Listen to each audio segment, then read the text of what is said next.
Lisa? Who's Lisa?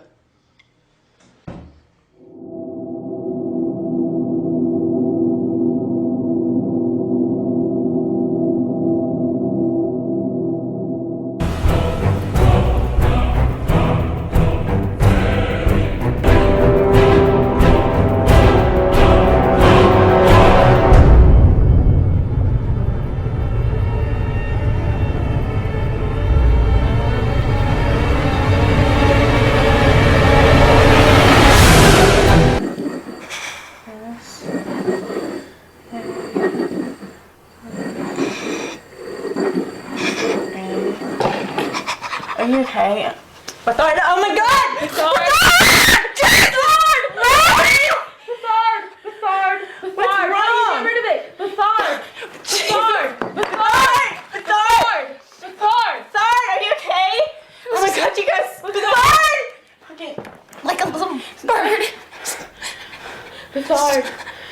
How do you get rid of it? Don't you have to say the name? Bethard! Bethard! Are you okay? Come here, guys. Come on. Bethard! Oh my God! Bethard! Do you need water? You want some water? Guys, can we get some water, please?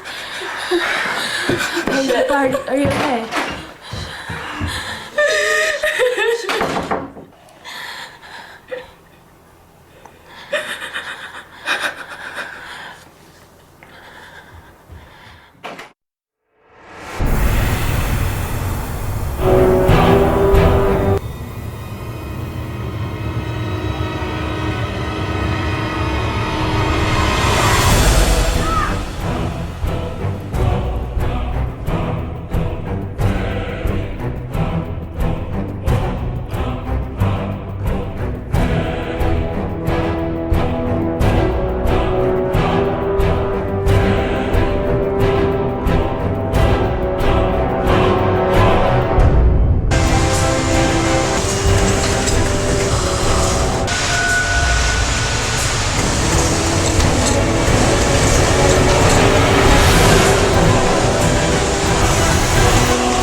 you ever involved in any Ouija board cases or experiences? If you could just maybe tell us a little about that. That house, it was horrible.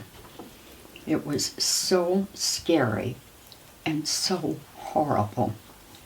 And Ed and I spent nights in that home.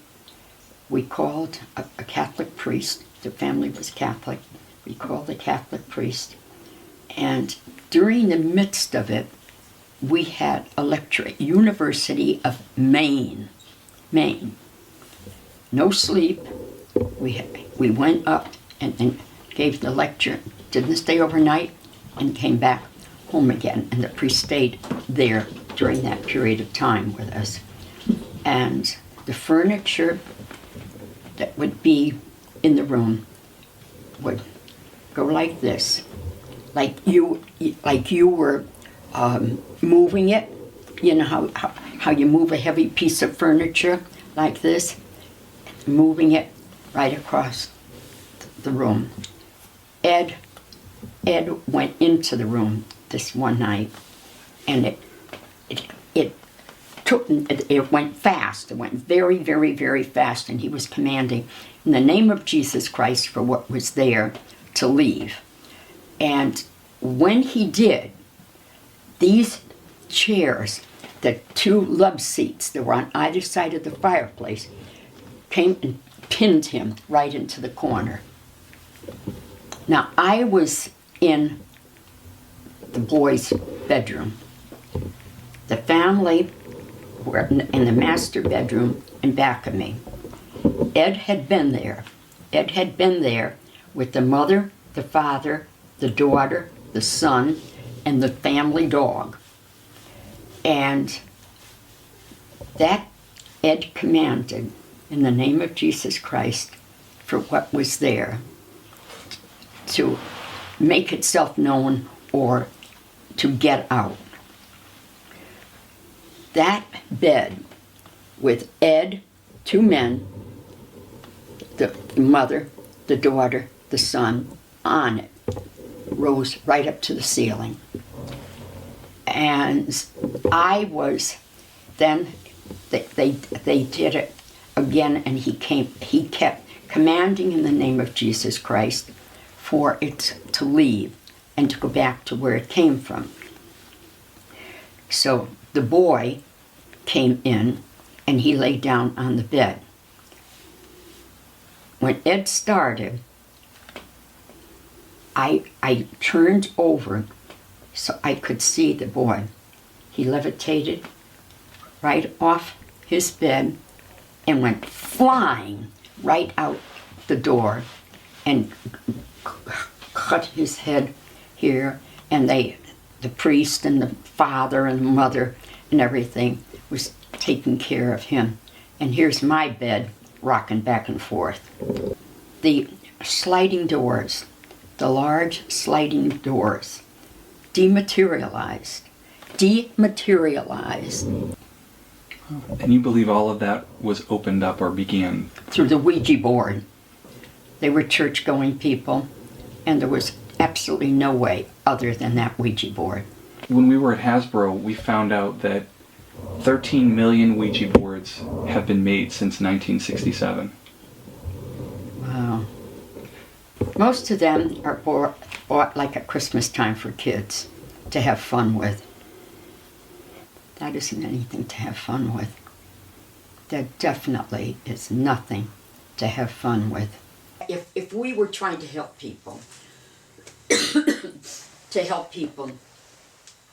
get rid of something in a home, and we've gone there and it keeps changing. Yeah. Am I true? Yeah, we have a lot of books already. Yeah, I think you have a lot of stories to tell. Yeah.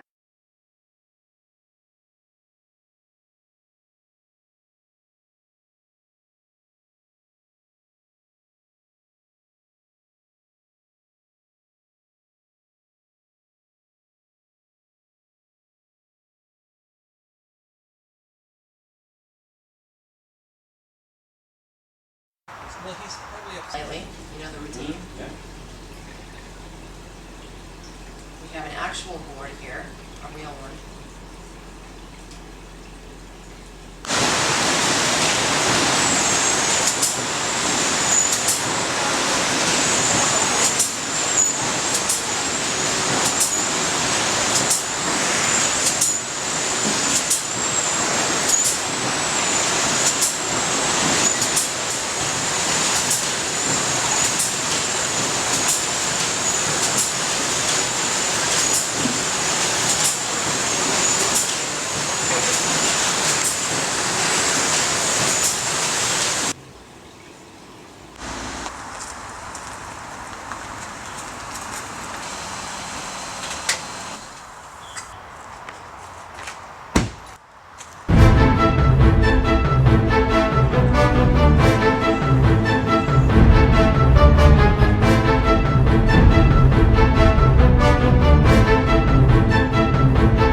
Tara Lawson and her brother talked their mother into buying a Ouija board.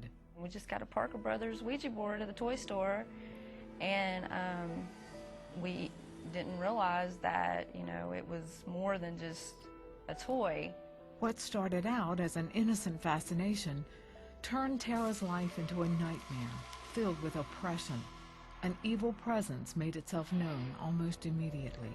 It was moved, and we were looking up at my dad, just kind of laughing like, look, and we're not doing it. I said, we're not playing this anymore. I said, I'm getting rid of it. Tara's dad hid the board. It wasn't long, though, before Tara found it and secretly began playing again. To me, it was just kind of something that was like a game, something that was just fun for me. Hey, Lisa? Who's Lisa? What I was opening myself up to, that it was something demonic, something evil. But the more she played, the more frightened she became. Sleep, knowing it was under there. She came back and said, you know, I found that Ouija board. I've been...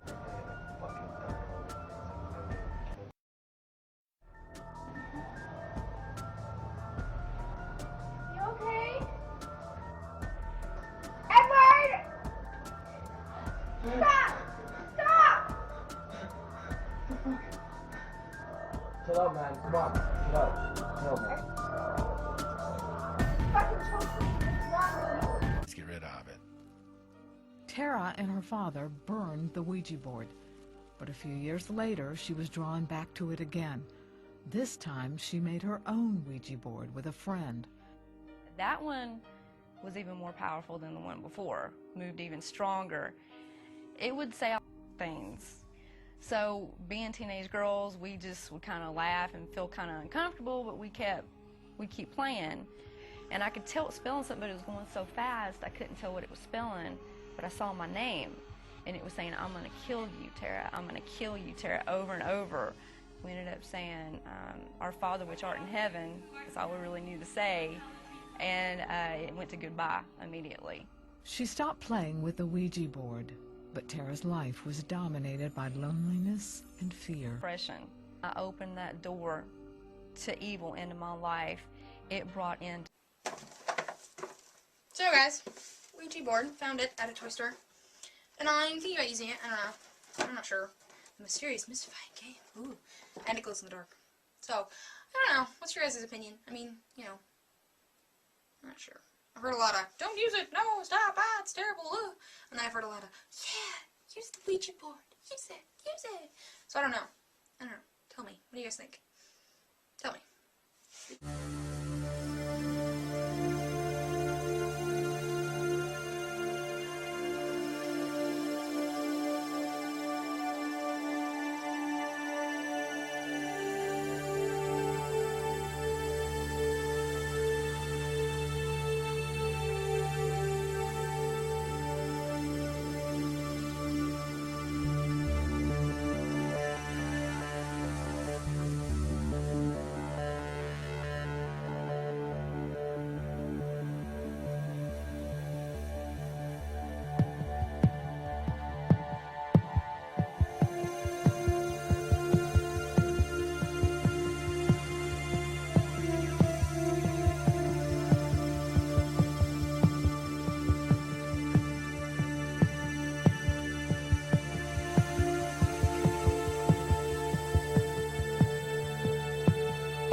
That's better.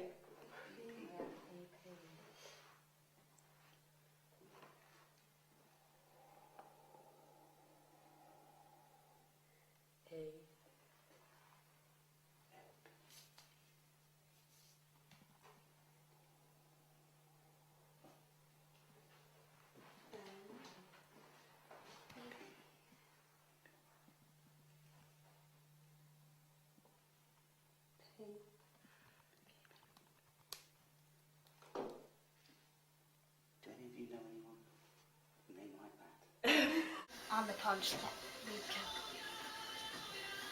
Is anyone with us? What's going on? What's going on? I can't do that. Turn on the light. Turn on the light. Oh my god, something. Oh my gosh. This can't happen. What if one of us gets... Holy crap. What's wrong with you? God. Mary, what's happening? Get away! Get away! Get away!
Yeah, my lens is long, so I can get it. All right.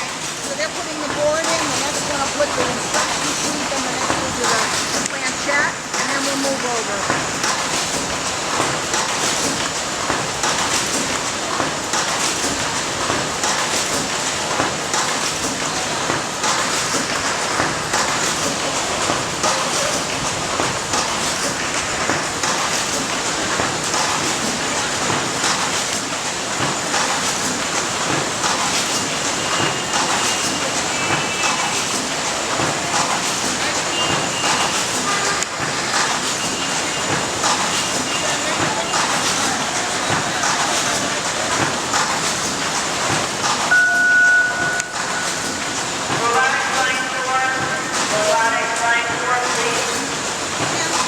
Yeah.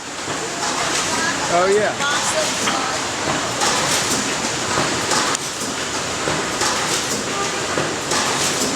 Those are the instructions.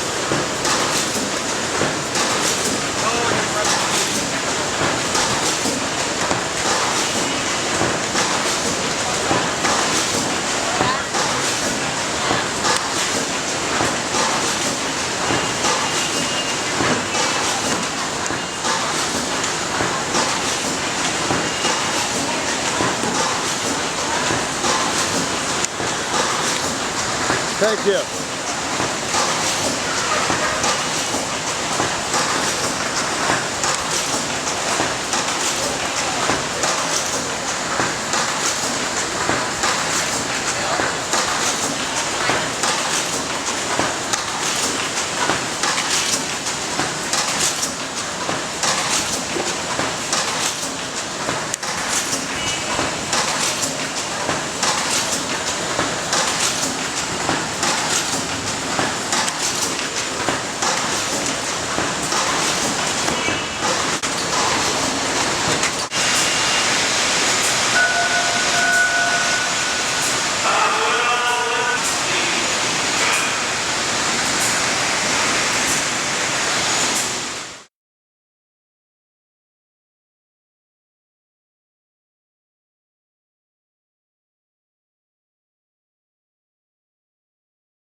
The Ouija board, as we know it, started off as a toy created by Elijah Bond and Charles Kennard, and is still sold as a game.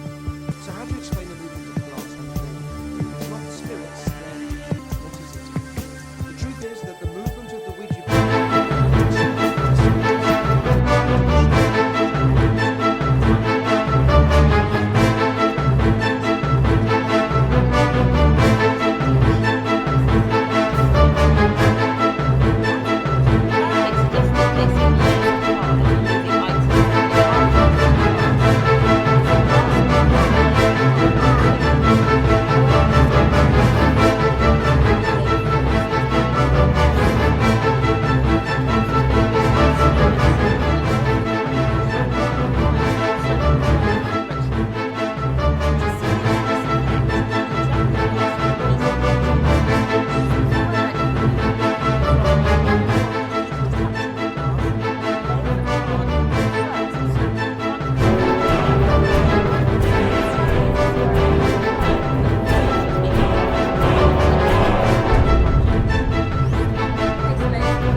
idiomotor action and expectation.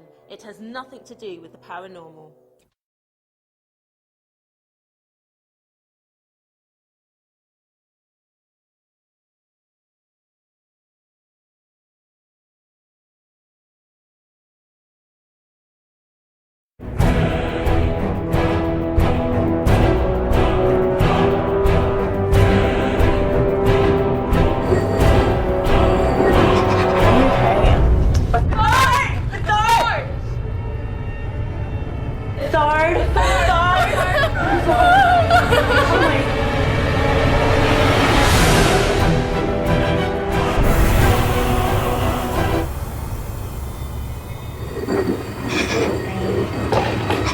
Are you okay? Oh my god! It's hard! It's hard! It's hard! It's hard! Get rid of it! It's hard! It's hard! It's hard! It's hard! It's hard! It's hard! Are you okay? Oh my god, you guys! It's hard! Like a little bird.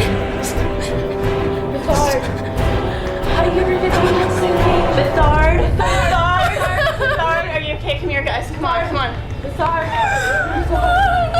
Oh my god. I'm trying. Do you need water? You want some water? Guys, can you get some water, please?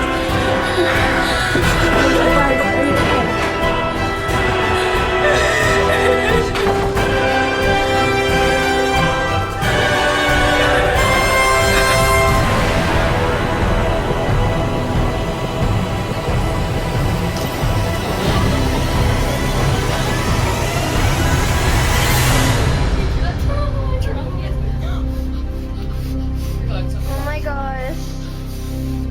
This can't happen. What, one of us get it? Holy crap. What's wrong with you? Mary, what's happening?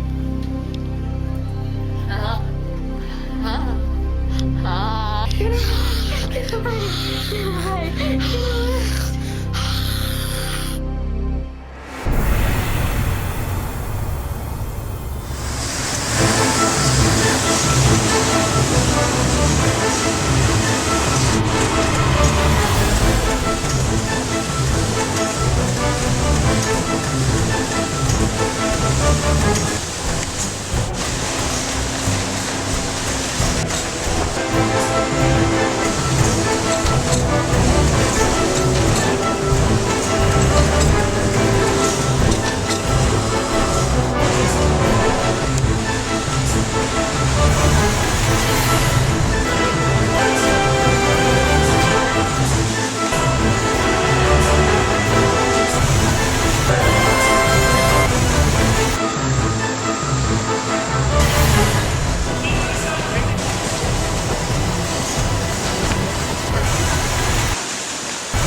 My birthday is January 22nd, 1971.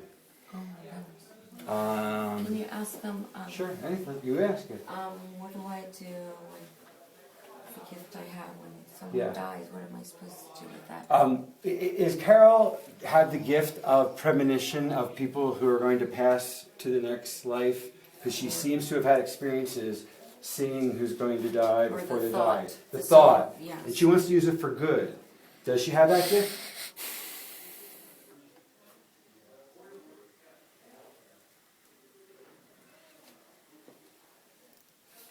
Yes, thank you. Should she try to, how should she help people with it? Is there any word you could use to help? How could she help doing that? Help people with that gift?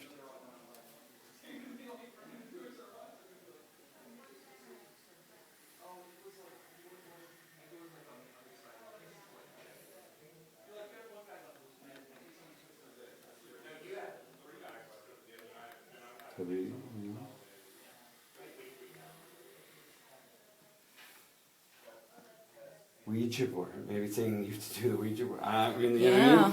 Jeez. How about this last thing? This will be interesting. Ready? Okay. Last question is this. This is a very important question. The Ouija board. It goes back a couple hundred years. William Fuld and Bond and all these other people. Is there some other thing from the past that the Ouija board started in Egypt, in India somewhere? Some oracle artifact that was discovered? Or does it start in the 1800s and stuff? In other words, is it more ancient than we think? Yes or no? Is the Ouija board more ancient than we think?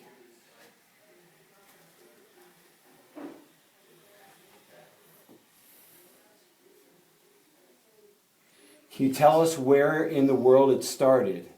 Where? China, America, India, Egypt, where?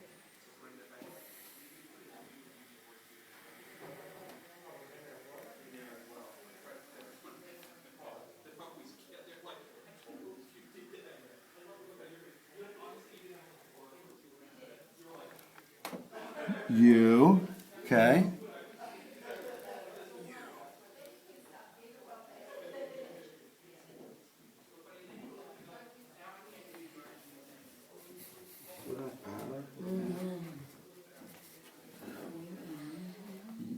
UN, okay, UN. United States. United Nations. United, yeah.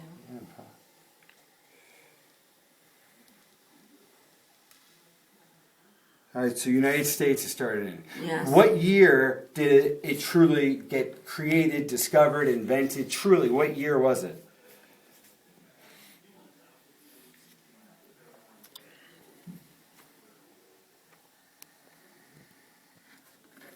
This way. Crap.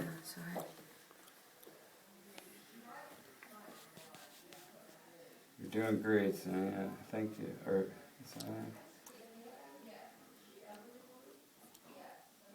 five.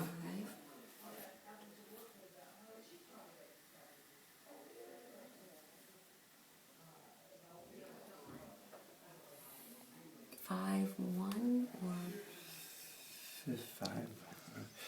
Maybe she misplaced the 0 for an O. Yeah. Or an O for a 0. How about this? Was it in the 1800s, or was it in the 1800s, or was it older time? Yeah, like what year? What year? Around what year?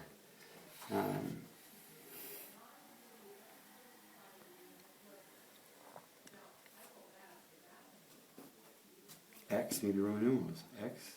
X. Oh, that's true. 1000. Or no, that's X. Roman numeral. Is 10 to 1. 1. Okay. And, yeah.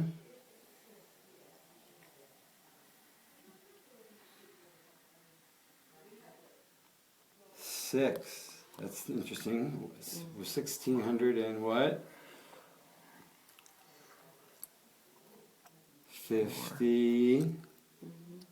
Or 4. Or 4, okay. In that year, what is the name of the man or woman last name of the man and woman who created, invented, discovered this incredible device, oracle. Who's the name? S. S, okay.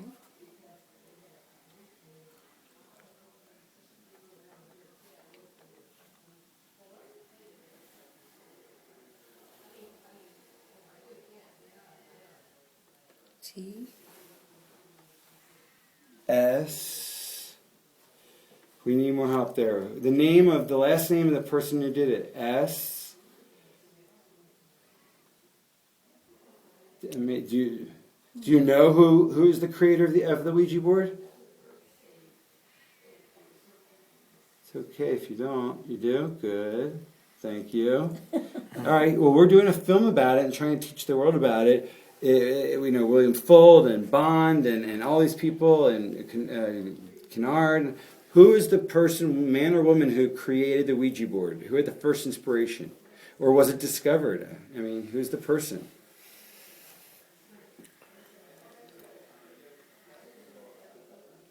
W. W. I think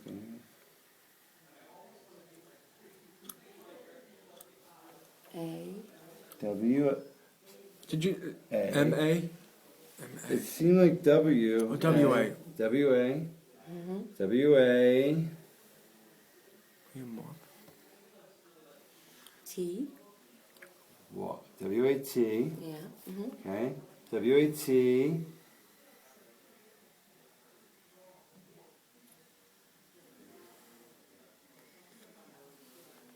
R. Wart. W-A-T-R? Mm-hmm. Wart.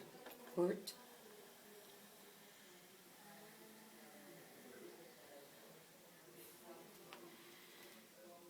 T. Wart. W-A-R-T-T. Wharton. Wharton. How about this? Ready? Was the Ouija board invented, discovered, or really created by someone other than Elijah Bond, William Fuld, Kennard, or any of these other people that have claimed to invent it? Is it somebody else?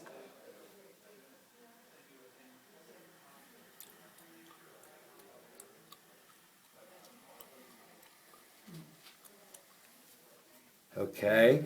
Is that person someone that lived in ancient times, a long time ago?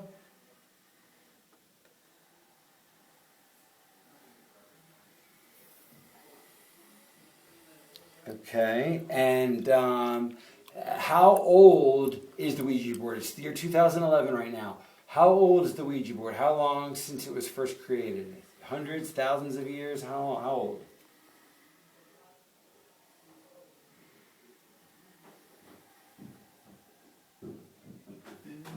One or two, yeah.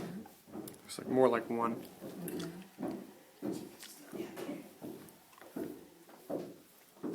Seven. 1-7, yeah. Mm-hmm. How old? 4. 4.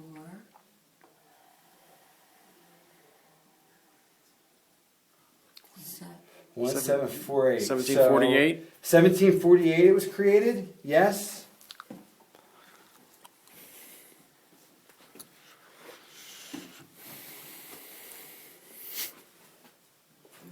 Wow, and 1748 it was created in the United States, yes?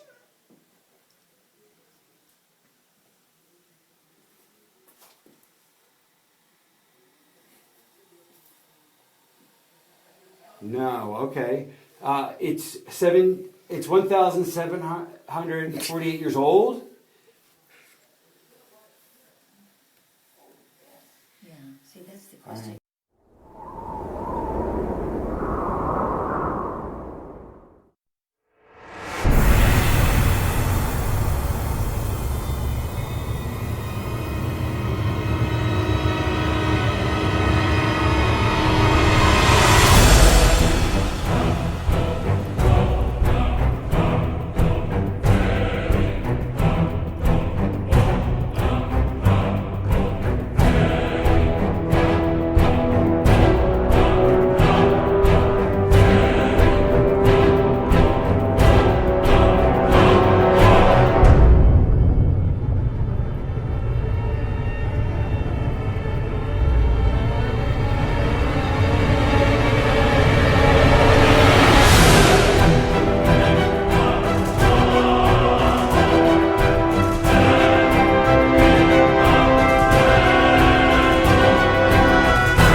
Lisa? Who's Lisa?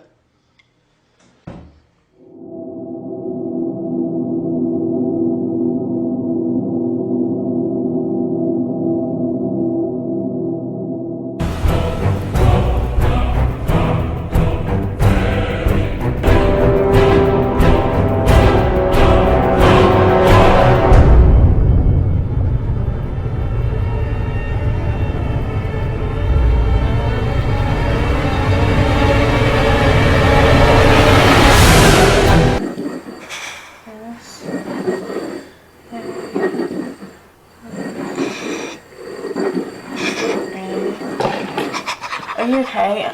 Bethard! Oh my God! Bethard! Bethard!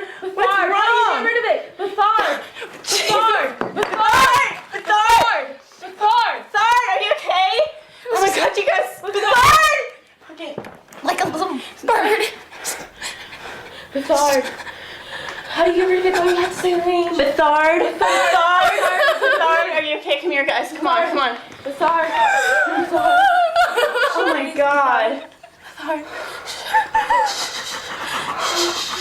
Bethard!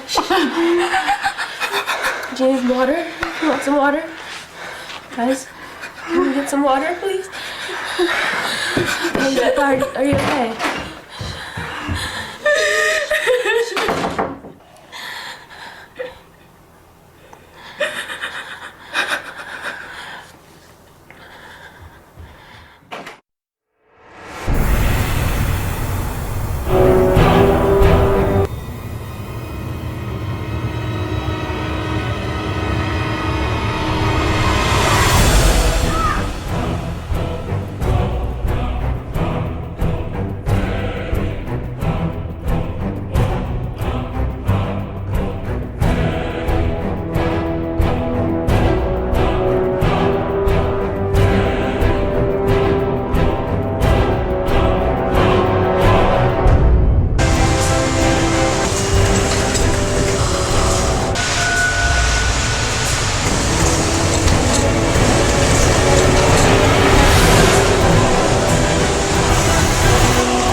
you ever involved in any Ouija board cases or experiences? If you could just maybe tell us a little about that. That house, it was horrible. It was so scary and so horrible. And Ed and I spent nights in that home. We called a Catholic priest. The family was Catholic. We called a Catholic priest. And during the midst of it, we had a lecture at University of Maine. No sleep. We went up and gave the lecture. Didn't stay overnight and came back home again. And the priest stayed there during that period of time with us. And the furniture that would be in the room would go like this, like you were moving it. You know how you move a heavy piece of furniture like this, moving it right across the room. Ed went into the room this one night, and it went fast. It went very, very, very fast, and he was commanding in the name of Jesus Christ for what was there to leave. And when he did, these chairs, the two love seats that were on either side of the fireplace, came and pinned him right into the corner. Now, I was in the boys' bedroom. The family were in the master bedroom in back of me. Ed had been there. Ed had been there with the mother, the father, the daughter, the son, and the family dog. And that Ed commanded in the name of Jesus Christ for what was there to make itself known or to get out. That bed with Ed, two men, the mother, the daughter, the son, on it, rose right up to the ceiling. And I was, then they did it again, and he kept commanding in the name of Jesus Christ for it to leave and to go back to where it came from. So the boy came in and he lay down on the bed. When Ed started, I turned over so I could see the boy.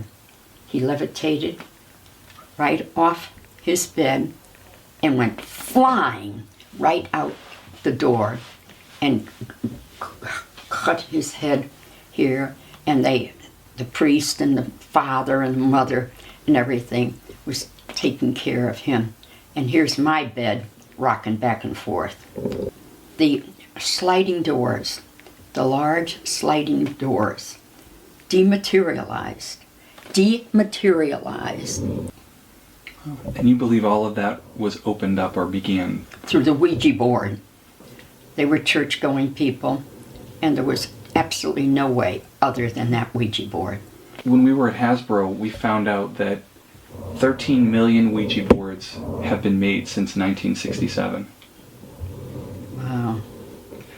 Most of them are bought like at Christmas time for kids to have fun with. That isn't anything to have fun with. That definitely is nothing to have fun with. If we were trying to help people,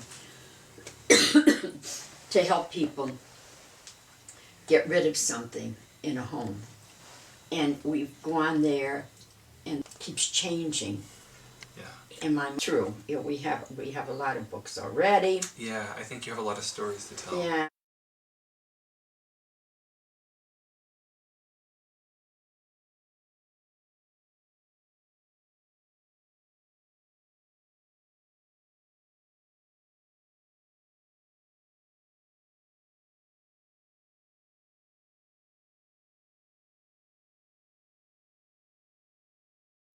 Well, he's probably upset. Slightly, you know the routine? Yeah.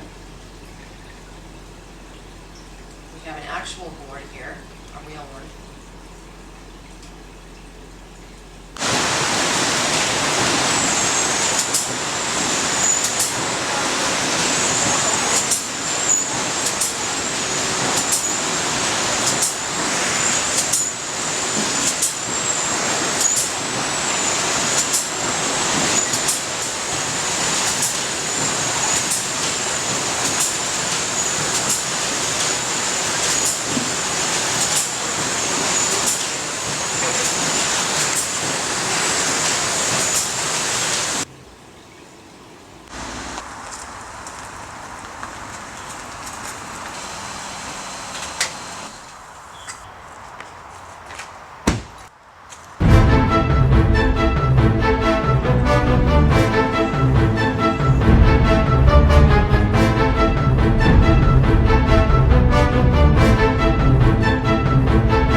Tara Lawson and her brother talked their mother into buying a Ouija board. We just got a Parker Brothers Ouija board at the toy store, and we didn't realize that, you know, it was more than just a toy. What started out as an innocent fascination turned Tara's life into a nightmare filled with oppression. An evil presence made itself known almost immediately. It was moved, and we were looking up at my dad, just kind of laughing like, look, and we're not doing it. I said, we're not playing this anymore. I said, I'm getting rid of it. Tara's dad hid the board. It wasn't long, though, before Tara found it and secretly began playing again. To me, it was just kind of something that was like a game, something that was just fun for me. Hey, Lisa? Where's Lisa? What I was opening myself up to, that it was something demonic, something evil. But the more she played, the more frightened she became. Knowing it was under there. She came back and said, you know, I found that Ouija board. I've been...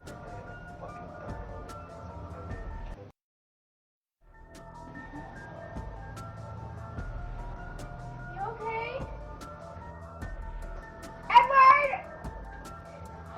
Stop! Stop! Chill out, man. Come on. Chill out. Chill, man. Let's get rid of it. Tara and her father burned the Ouija board, but a few years later she was drawn back to it again. This time she made her own Ouija board with a friend. That one was even more powerful than the one before, moved even stronger. It would say things. So being teenage girls, we just would kind of laugh and feel kind of uncomfortable, but we kept. Hey, Lisa? Where's Lisa?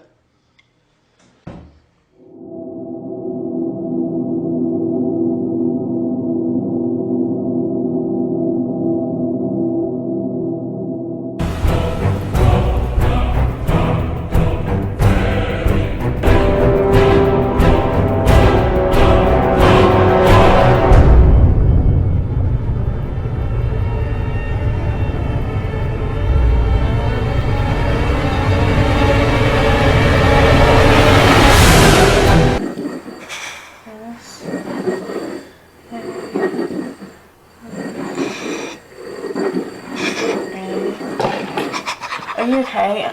Bethard, oh my god! Bethard! Bethard! What's wrong? Get rid of it! Bethard! Bethard! Are you okay? Oh my god, you guys! Bethard! Okay. Like a little bird. Bethard!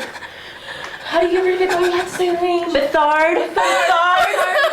Are you okay? Come here, guys. Come on. Bethard! Oh my god! Bethard! Do you need water? You want some water? Guys, can we get some water, please? Hey, Bethard, are you okay?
were you ever involved in any Ouija board cases or experiences? If you could just maybe tell us a little about that. That house, it was horrible.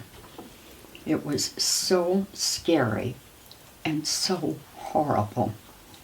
And Ed and I spent nights in that home. We called a Catholic priest. The family was Catholic. We called a Catholic priest. And during the midst of it, we had a lecture at University of Maine. No sleep. We went up and gave the lecture. Didn't stay overnight and came back home again. And the priest stayed there during that period of time with us. And the furniture that would be in the room would go like this, like you were moving it. You know how you move a heavy piece of furniture like this, moving it right across the room. Ed went into the room this one night, and it went fast. It went very, very, very fast, and he was commanding in the name of Jesus Christ for what was there to leave. And when he did, these chairs, the two love seats that were on either side of the fireplace, came and pinned him right into the corner. Now, I was in the boys' bedroom. The family were in the master bedroom in back of me. Ed had been there. Ed had been there with the mother, the father, the daughter, the son, and the family dog. And that Ed commanded in the name of Jesus Christ for what was there to make itself known or to get out. That bed with Ed, two men, the mother, the daughter, the son, on it, rose right up to the ceiling. And I was, then they did it again, and he kept commanding in the name of Jesus Christ for it to leave and to go back to where it came from. So the boy came in and he lay down on the bed. When Ed started, I turned over so I could see the boy. He levitated right off his bed and went flying right out the door and cut his head here. And the priest and the father and the mother and everything was taking care of him. And here's my bed rocking back and forth. The sliding doors, the large sliding doors, dematerialized. And you believe all of that was opened up or began? Through the Ouija board. They were church-going people, and there was absolutely no way other than that Ouija board. When we were at Hasbro, we found out that 13 million Ouija boards have been made since 1967. Wow. Most of them are bought like at Christmas time for kids to have fun with. That isn't anything to have fun with. There definitely is nothing to have fun with. If we were trying to help people, get rid of something in a home, and we've gone there and it keeps changing. Yeah. Am I true? You know, we have a lot of books already. Yeah, I think you have a lot of stories to tell. Yeah.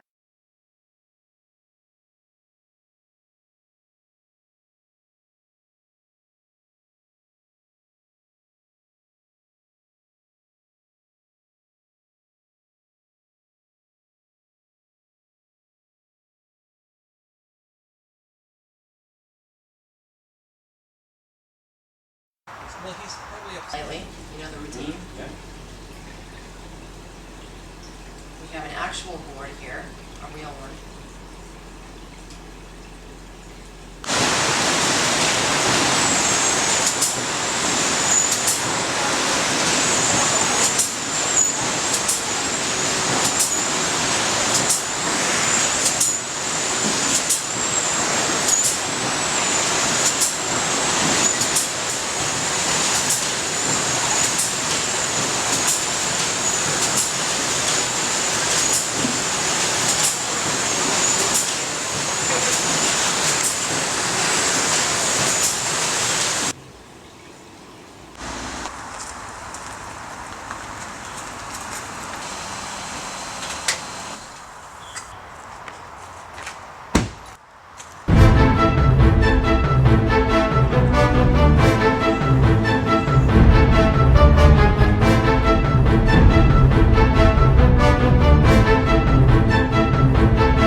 Okay, so Carol does have psychic powers. Okay.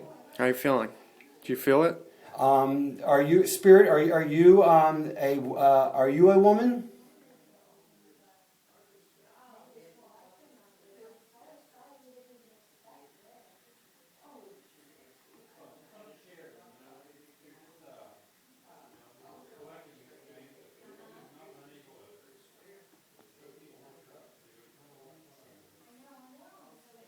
See how lightly we're keeping it on this time. Yeah, I'm not barely touching it.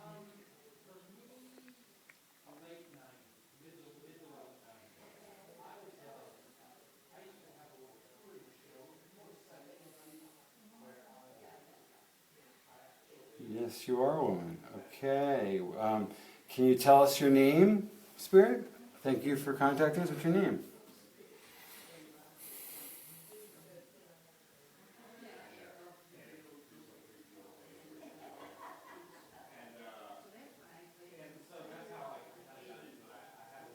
S.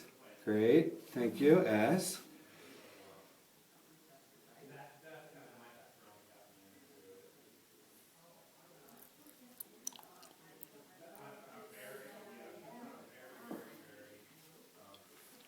S-O. S-O.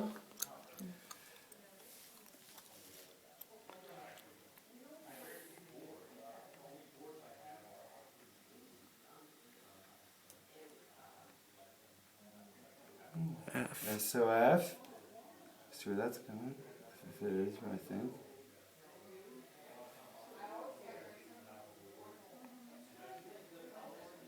S-O-F. 3? S-O-F-3. Sophie, I thought it was. Sophie? Is Sophie your name? S-O-F-3? 3. Maybe it meant an E, or maybe it meant... Yeah, it could be. Could be. It's Sophie. It's saying Sophie, yeah. Oh, that went to the sun there. What's that mean? Maybe you just missed the S. Okay, fair name. What type of gift does Carol have psychically? Is she a clairvoyant? Is she a... What's supposed to do with that? What is it? Or what's the word? What gift does she have? Gift of prophecy? Gift of what? Intuition?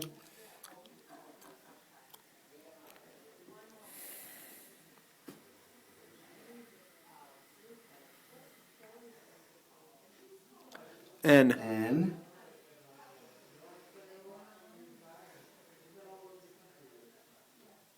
A.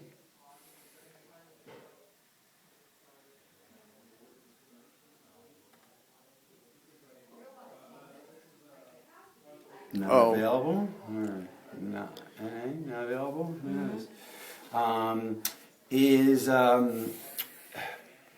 Does the Ouija board work by contacting spirits? Yes or no?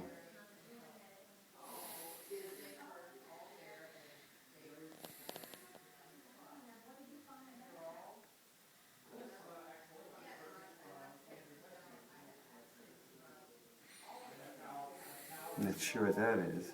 It looks like it's going towards yes. If you were going to give us one word regarding about the Ouija board, what would it be? Because we're trying to make a movie about the Ouija board. What's one word to guide us to figure out how we can use this best?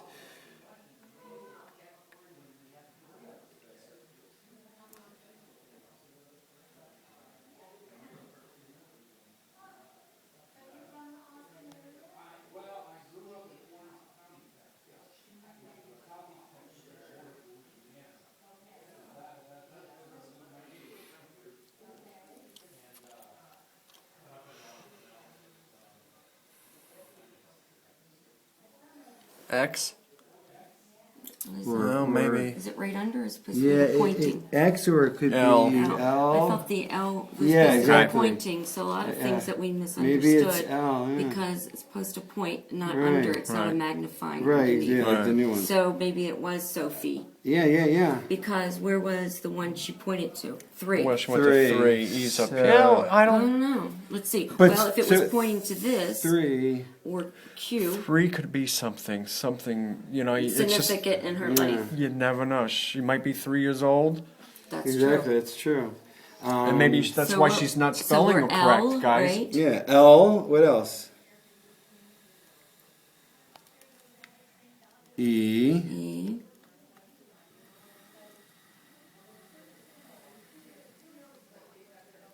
O. O. L-E-O. Leo? Leo. Is that what? L-E-O? Leo. Well, maybe we're not done yet. Yeah, maybe not. Maybe she's a Leo. Constellation. Maybe she's still tapping in.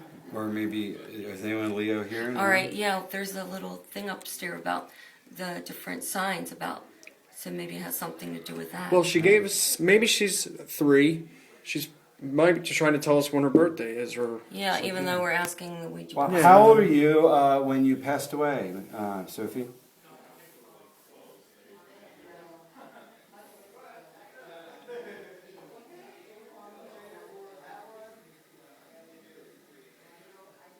She went to 8. 8 or 7? Yeah. Maybe, is that it? 7 or 70 what? Or 60 something? Go this way. 17. Or no, 71 or 61. Around there. You had a full life, Sophie? You had a happy life? Are you sick, Sophie?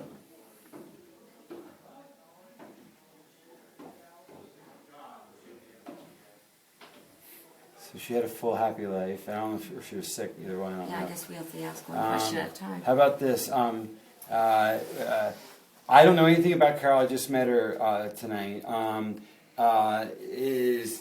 Does Carol's middle name? What's the first letter of Carol's middle name? I just like to test, because I don't know. Right? Carol's middle name, first letter.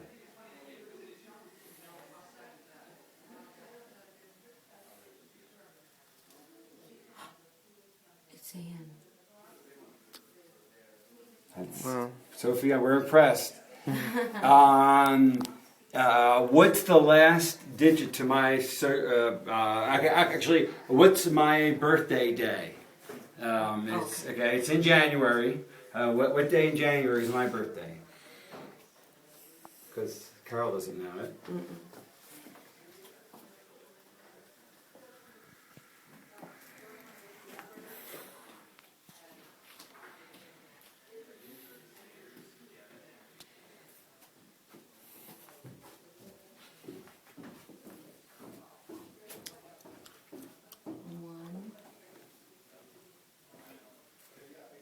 Well, it's fine. Oh. Two. And then the other number?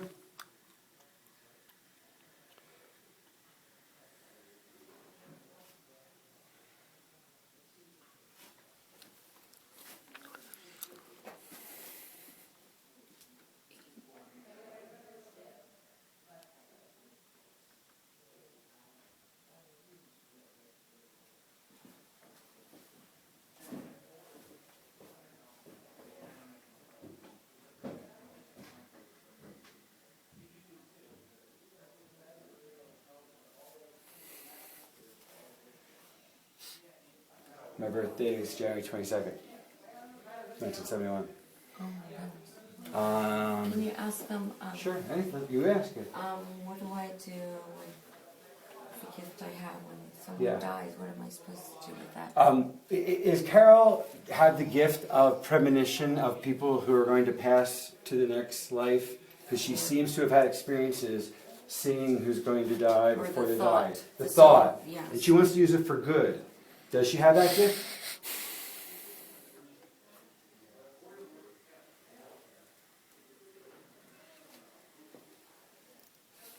Yes, thank you. Should she try to, how should she help people with it? Is there any word you could use to help? How could she help doing that? Help.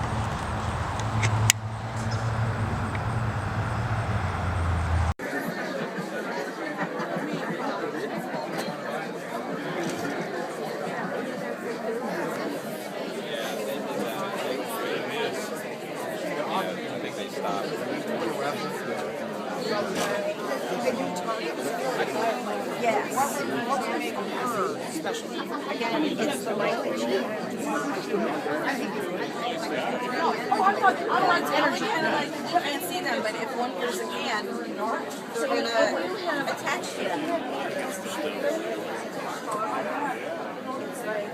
Any changes? Your face looks really high. Does it? On your mouth, especially.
You remember him from Haunting Evidence, great all-around paranormal investigator, one of the co-authors of The Other Side, Patrick Burns.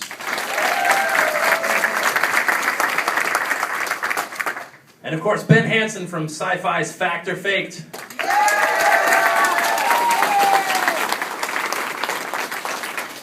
Ben has no idea what he's gotten himself into, which is really funny because a little later in the show we're going to show him some pictures and ask him if they've been fact or faked. And of course, from Psychic Kids, from all kinds of other great shows, from Paranormal State, Mr. Chip Coffey.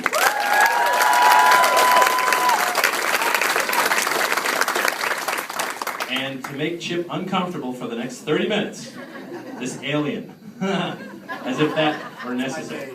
It's your date. Need the microphone, guys, so everybody can hear you. Thank you. All right, guys, let's start going right down the line. I want everyone to answer this question for me. If I weren't making a living in the paranormal, I would be... Go. I would be probably robbing museums or banks. Good. Don't rob my bank. I was in the mortgage business 13 years. I'd still be in financing. All right. I would be in investments. Good. Fixing computers? That's a good one. Thank you. I'd probably go back to law school. All right. World needs another lawyer. I'll be working as a traditional counselor. Oh, that's nice. Yeah. Aww. Tugs at the heartstrings. All right. Ben, here's what I did throughout the day today. I was kind of walking around and asking people, what questions would you want to ask these folks? And to save time, I jotted down a bunch of them.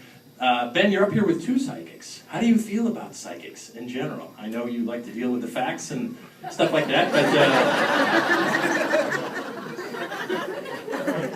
Go ahead. Pass me the microphone.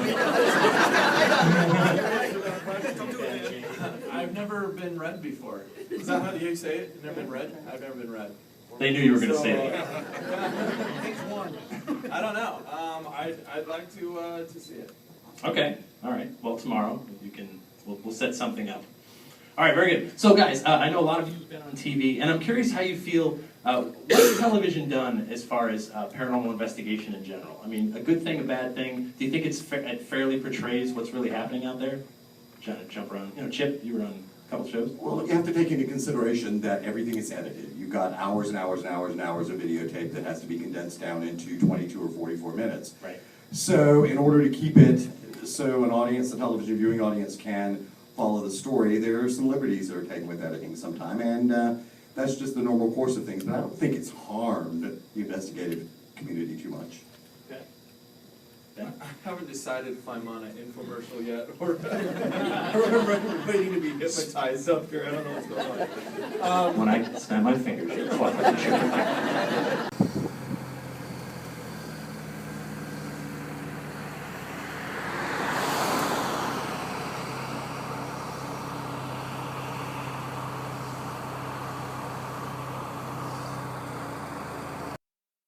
Brave man. Yeah.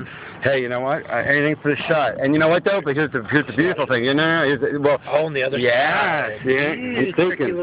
I'm thinking. You're donating your phone to this cause. Hey, Bobby, you know, it's like poker. I'm rolling or I'm folding. So I'm rolling. Are you folding? I'm not folding. You got to know when to fold them. Yeah. Know when to hold them. Yeah. There you go. Know when to walk away and when to fall. Yeah. And when you say first fold. Never install your flagpole. When you're leaning on the mooring, you can fall over backwards. Sorry, we'll just do a little ambiance, and then hold on. I just want a static shot of you holding that above the drop. Okay. Yeah, that's pretty classic. Yeah, that is very classic. Speaking of. Yeah, exactly. Hold on. And turn back and smile, T.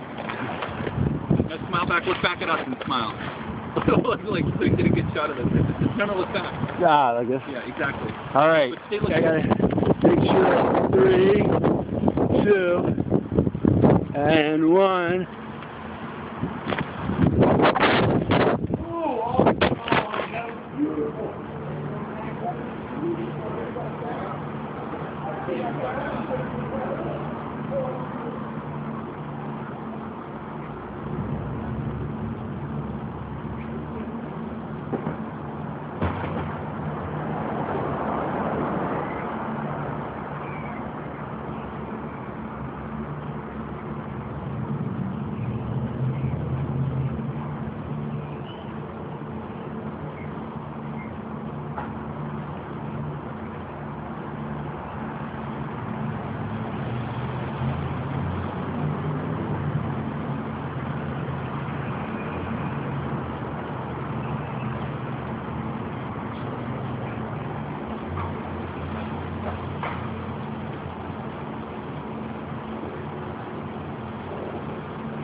Thank you so much.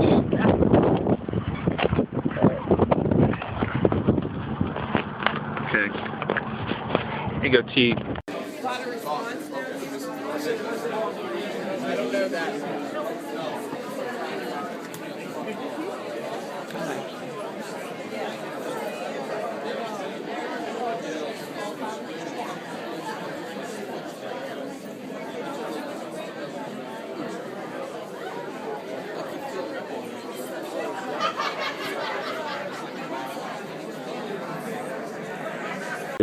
On your, actually what I want to do is, you can scooch back a little bit, like, yeah, ready? A little bit. Yeah, that's perfect, okay. All I wanted to do is get a little bit less. All right, perfect, yeah. You're the puppet master. Yep, this is perfect, perfect, perfect. I just want to also...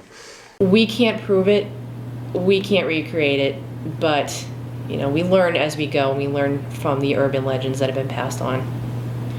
Do you believe Ouija board use could lead to possession? I have to actually think about that one too. Do I lead? It can be. Yes. I do believe that it could lead to possession. It is up to the individual user to whether or not they're mentally unsound, physically unsound, under a lot of duress in their life. There's that little wormhole that's open in their mind that may allow a spirit to come through and take advantage of that. Do I believe that? Absolutely. As with ghost hunting, put yourself in a haunted situation, something may come through and affect you later on. I've seen it, I've been there, I've done that. Possession is a very rare case, a very, very, very rare case. If you think about it, all the people from the spiritualist movement, again, our grandmothers and great-grandmothers and grandfathers, all did it, and we didn't have a viral case of possession back then. You know, not everybody back then would have a demonologist on speed dial like we do now. Life went on. You know, unfortunate events happened, fires, floods, disasters, just as they do now. As far as the person who may have a possession, the stories that I've heard are few and far between. And you do have to take certain measures to protect yourself, to do it the right way, just as a ghost hunter would investigate the right way. You introduce yourself, you set a couple ground rules, and you go from there. Do you believe there's any difference between using a Ouija board to communicate with the spirit world, or a K2 meter, or doing EVPs? I absolutely think there's no difference between modern technology and the good old-fashioned masonite board and plastic Ouija board planchette. The technology has evolved. I have seen the critics say that the modern equipment, the K2 meter, the obelisk, the puck, all of these pieces of equipment are ineffective. That it doesn't work, it's just purely coincidence, you know, like the Frank's box, for instance. I've seen with my own two eyes and heard with my ears things that have convinced me that these are legitimate pieces of equipment that may communicate with the dead. Not every time. Not every time. Not on cue. It's unpredictable. But so is the Ouija board. So I know for a fact, a Ouija board is effective means of communication. If it never worked, millions of people, millions, would never have purchased a board. But it works. It's not just a game. It's an actual means of communication. You can take a marker, mark down a piece of paper, and it's considered a Ouija board. It's pretty amazing how something so simple can yield such results. But the newer stuff is it's good. It's another means of communication. We have to make the vehicle of communication easy for the dead. There's no physical body. There's no organic matter. There's no physical body. There's no organic matter. They don't have vocal cords. They can't just easily project communication. So they have to use something that's simple. Something with airwaves, something with sound, something with writing, physical letters. There's so many different ways to do it. And do you think if there's a danger in communicating with spirits, is there an equal danger in using a K2 meter as using a Ouija board? Right, Like, so are are they you, all the same pretty much? or if not, why? This is the question between a lot of people in the paranormal is, if you are doing EVP work, is it the same as using a Ouija board? Of course, you are trying to communicate, except for a different media. If you're asking an EVP question with a tape recorder in your hand, when you play it back, you're hoping you get a message. What kills me is the people that are afraid to use the Ouija board, but not afraid to do EVP work. Why? It's just another means of communication. It is just as bad to use a Ouija board as it is to do EVP work. We're asking ghosts with a Ouija board to spell out messages for us. We're asking ghosts with a recording device to say messages to us. So, in my opinion, it's all the same, no matter what. Perfect. And same thing with like a K2 meter, right? Right. Like you say, is anyone here? Blank. It's just kind of funny. It's a great argument, though. I love that. Oh, but it's not taboo to do that. But it's so taboo, Ouija boards. I mean, everybody's opinion of Ouija boards, it's all because the movies have taught us that boards are just going to lead to demonic possession. Anything can lead to demonic possession. I mean, somebody under the influence of drugs and alcohol could lead to demonic possession. Anything negative is going to latch on to a human because of their weakness. It has nothing to do with a board with letters on it. That leads into another question. Do you think the board itself has any special power? I don't believe the Ouija board itself has any special power. Again, from my experiences, from my experiences, I've been able to just simply write letters down on a plastic tablecloth and turn a shot glass upside down, and it was moving around spelling out messages. It is entertaining to hear the stories about how people have been told from a priest to bury the board and leave it out in moonlight and salt and the myriad of different methods of cleansing a board. Perhaps there's some truth to that, and I'm not an expert on that, but I don't believe it's the board that's haunted itself. I think too many movies growing up as a child, too many movies like Witchboard and all these other movies have sort of brainwashed us into thinking that it's a vehicle. It's just a vehicle for spirits to communicate with us. Perfect.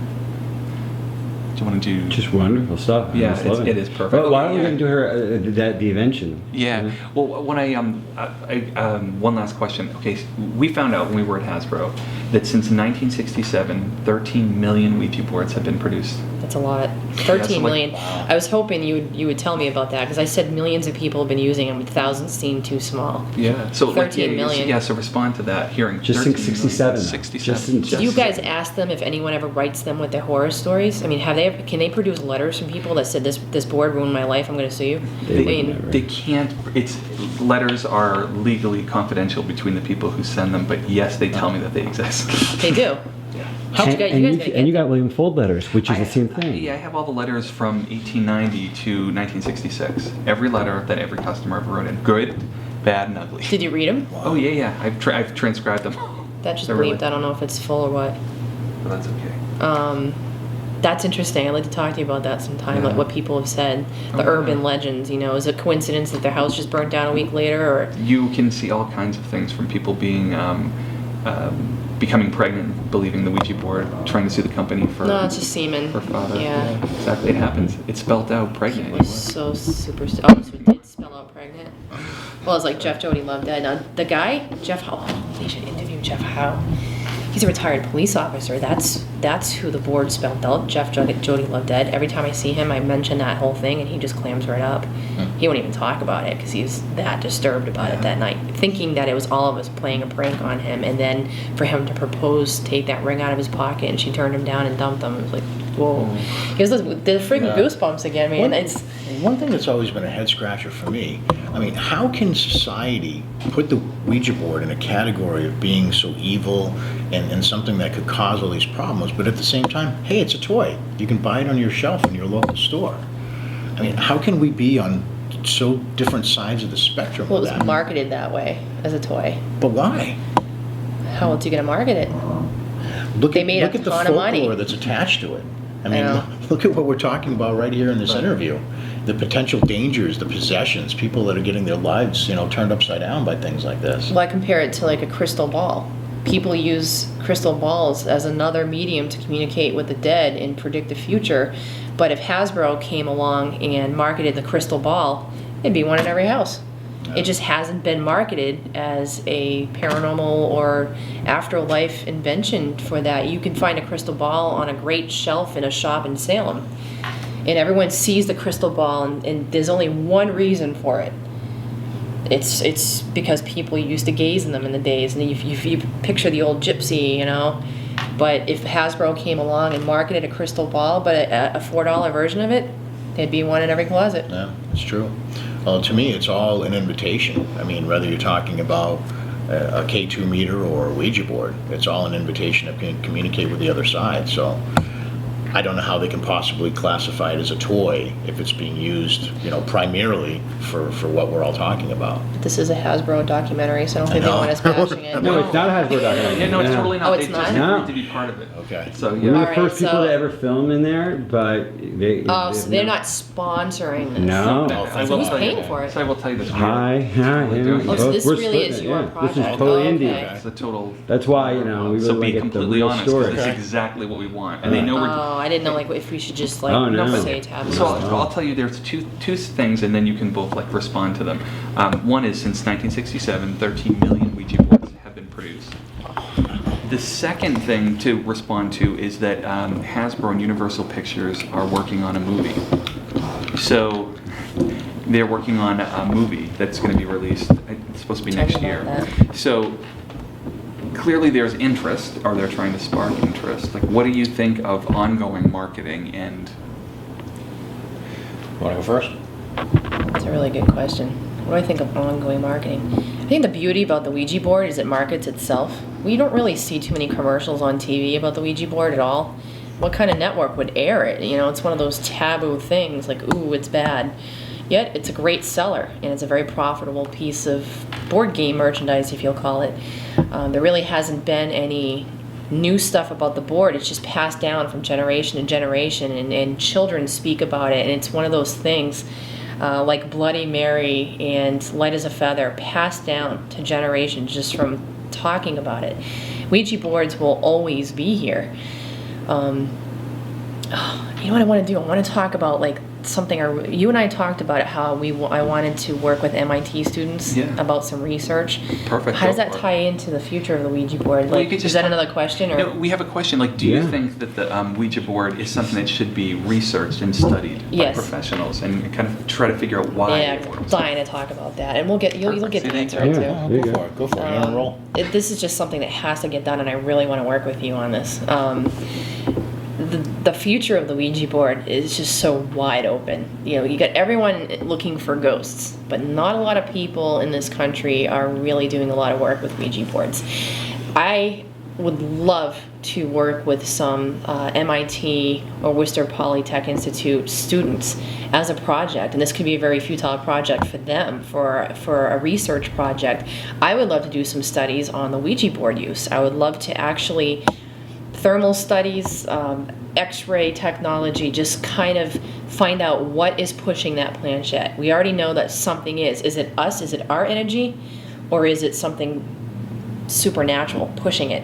And if so, can that energy be measured? It has to be measured. I mean, there's no way that somewhere down the line someone's not going to know this answer. I want to be the first to find out, can we scientifically document What is pushing that planchette and spelling out these messages? Well, and you've actually came up with something to kind of start that process. Yep. So talk a little bit about that. Should I just kind of like pull it out of my ass or just leave it here at the table? I mean, well, I just happen to have it right here, Bob. What a coincidence. And if you call now. But wait, there's more. There's more. I just want to show you off the record here. When the pressure to contact the spirits is just too much. We gotta show this to Hasbro, man. You're totally. I don't know if you can see this here, but it's just. Fantastic. You've got connections over there. We gotta talk about that. Maybe they'll buy my idea. It's a great idea. Well, why wouldn't you want to reinvent the wheel? I mean, it's a complete 2011 version of the old-fashioned planchette. Yeah, it's one of the things that I'm very interested in my own research. Concept of that particular problem. So, again, that's something that I think has to come from within. Yeah, I often say to people when they talk about how the Ouija board is bad or they had a bad experience, I say like, okay, so we get on the phone and you and I, we have this conversation and it gets really nasty and we call each other names and say horrible things about each other and then we hang up the phone. When we're done with the conversation, you don't take your cell phone and throw it out the window and say, I will never have one of these in my house again. Right, exactly. But what happens with a Ouija board, you have a bad conversation and it's like, boom, that thing's like a, Because that's everybody's natural instinct to get rid of the thing that just produced evil or suspense. With it taking themselves out of the equation where it's, I often say people should look at who's communicating. The board is not. The board is just the telephone that you're using. You're communicating with something else and somehow the board is the evil thing or what has happened or what has gone wrong. Just fascinating. It's a perfect example of how fear has blocked forward thinking. When Poltergeist came out, the movie, how many people across America covered up their television screens before they went to bed with a blanket because they were so afraid in the middle of the night that screen was going to pop on? It's just all superstition.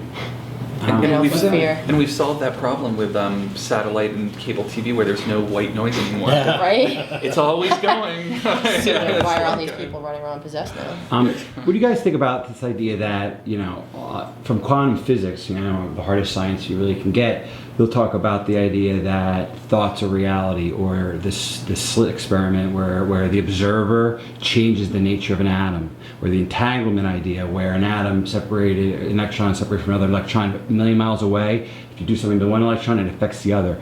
So what do you think of this idea that perhaps the Ouija board is a great example of the placebo effect, where thoughts are becoming reality, and this is kind of a tool to do that? Any thoughts on that at all? How do I word that into a question to start that out? Give me an example how I should start that sentence out. Is it a tool for bringing? Is it an actualizer for reality? Can it make thoughts into things? Yes, okay. I've often wondered if the Ouija board can affect our thoughts. If our thought... Did I just say that backwards? Yeah, backwards. Yeah. Okay, let's start that off. It definitely can affect your thoughts, right? A woman answering a question with a question? All right, shut up. You even got the film guy laughing on that one. I've often wondered if our thoughts can manipulate a Ouija board session, so subconscious messages could come through. However, physically, when I've gotten success with a Ouija board and a planchette, the answers that came out had nothing to do with me.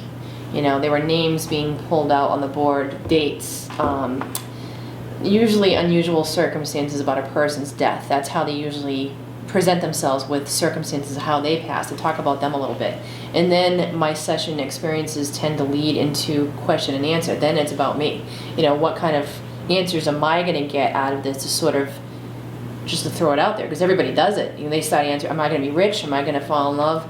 Questions like that. But subconscious thoughts, in my experiences, I've never seen come through on a Ouija board. I don't think that really the spirit that's communicating with you is worried about what's in our head, because when the sessions start off, again, they're talking about themselves. Do I believe that they could absolutely get in our head? Yes. Because that spirit does know specific answers to questions that we're asking that only we would know. That's a fact. And it's unpredictable. It doesn't happen every time. on cue, but just my experiences only. They're very knowledgeable, whoever's speaking to us, as far as what may happen. And it's random. Are they going to talk about your friends? Are they going to talk about how many people are in your bedroom at the time? It's bizarre because you don't know what they're going to say. I just have to add, I know I'm going off the subject, but I don't want to not talk about this. What was amazing during a Ouija board session that we were filming was the planchette was moving about the board. So one of the investigators said, "Can you spell out your name?" And with our eyes, we saw it go to an R, and then we saw it move to an I, and then a C. It spelled out the name Richard. Upon reviewing the audio tapes later on, all of our recorders caught this. It was amazing. Before it started going out to the R, and the I, and the C, you heard a man say, "Richard." And then the planchette started to spell an R and I. So there's an actual process of steps.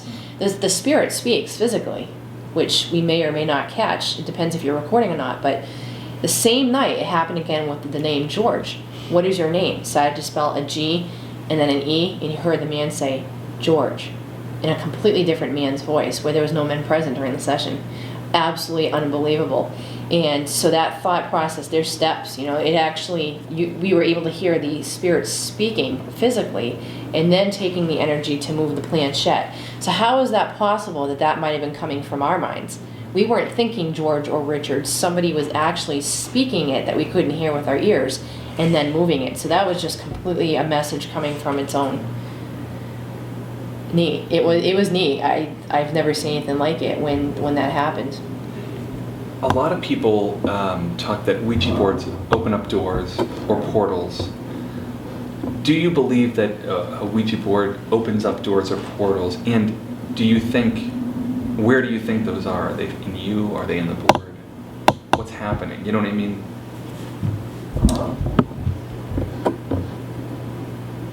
I hate going on hearsay though. Like a lot of this, because I haven't experienced it myself, as hearsay. I've heard the stories of people using a Ouija board and that they've possibly opened up a portal or some kind of vortex. If they did that, in my opinion, I feel that the spirits were already there. It depends on the situation. It's very possible that someone may have, during a session, invited something, again, to come and happen. I don't feel that the typical Ouija board user is just going to open up a portal or vortex. It's a very, very, very deep, phenomenal situation I don't know enough about to honestly answer. Do I feel that this happens every time? No. Why would certain households have portals and some other? What is a portal? Do I believe that the human, the person themselves becomes a portal? No. Then you would see them, you would actually see the person showing symptoms of having some other kind of spiritual warfare going on, which doesn't happen. In my studies, I've seen pictures of portals. I've heard audio of portals, and these are coming from some pretty big experts in the field, in the field of EVP. Consults from the movie White Noise. The woman, it was an amazing lecture, and she showed me the first photograph I've ever seen of an actual portal, and we heard the audio that went along with it. It was amazing to me. And I still look at that and say, that's impossible. How is that possible? This weird energy thing. There's a whole other realm that I have to learn about. But that portal was a physical portal. That portal was there, outdoors, that she showed us. It was not created by Ouija board use. But some people believe all around me that if you go into a cemetery, we just learned this the other day,